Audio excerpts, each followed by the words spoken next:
Find the match and get the verse concept వచ్చేసి.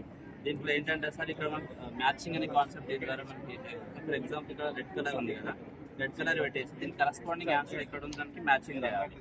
For example ఇక్కడ match చేస్తే correct ఆన్సర్కి మాత్రమే బజ్ సౌండ్ వస్తుంది.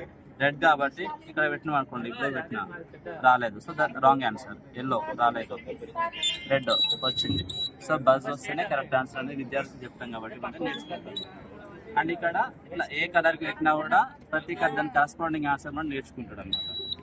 సో ఈ విధంగా దీంట్లో మ్యాచింగ్ అనే కాన్సెప్ట్ ద్వారా అక్కడ వర్డ్స్ నేర్చుకుంటాడు.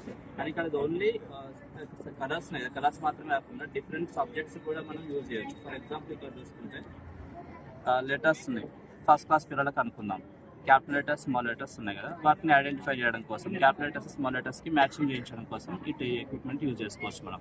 సో స్టూడెంట్స్కి ఇచ్చేస్తే వాళ్ళు క్యాపిటల్ ఏవి, క్యాపిటల్ ఏ ఉంది ఇక్కడ, సో క్యాపిటల్ ఏ ఉంది, దాని కరస్పాండింగ్ ఆన్సర్ ఇక్కడ స్మాల్ ఏ.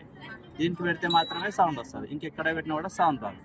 సో దీని ద్వారా ఏంటంటే ఇమీడియట్ రెస్పాన్స్, ఇమీడియట్ ఆన్సర్ అనేది ఉంటుంది అనమాట. టీచర్ ఉండి కరెక్ట్గా చాలా చెప్పాల్సిన అవసరం లేదు, ఇమీడియట్గా ఆన్సర్ తెలుసుకుంటే ట్రయల్ అండ్ లెటర్ ద్వారా. ఫర్ ఎగ్జాంపుల్ ఇక్కడ పెట్టిండు, తెలియదు అనుకోండి, ఫస్ట్ ఇక్కడ పెడితే మనం తెలియదు ఆన్సర్ కాదని మనకు అర్థమైపోతుంది. దేనికైతే సౌండ్ వస్తుందో అదే కరెక్ట్ ఆన్సర్ అనే కాన్సెప్ట్ ద్వారా ఇమీడియట్గా ఆన్సర్ నేర్చుకుంటారు. పిల్లలకి ఇటు సౌండ్ వస్తుంది కాబట్టి ఇంట్రెస్టింగ్గా నేర్చుకుంటారు. సో ఇండివిజువల్గా ఉంటుంది, ఈవెన్ గ్రూప్లో ఉన్నప్పుడు కూడా కానీ నేర్చుకుంటారు.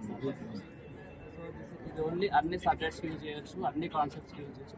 మోస్ట్లీ మ్యాచింగ్ అవైలబుల్ అయ్యి ప్రతి కాన్సెప్ట్ యూజ్ చేసుకోవచ్చు. So multi grade, multi class, multi subject.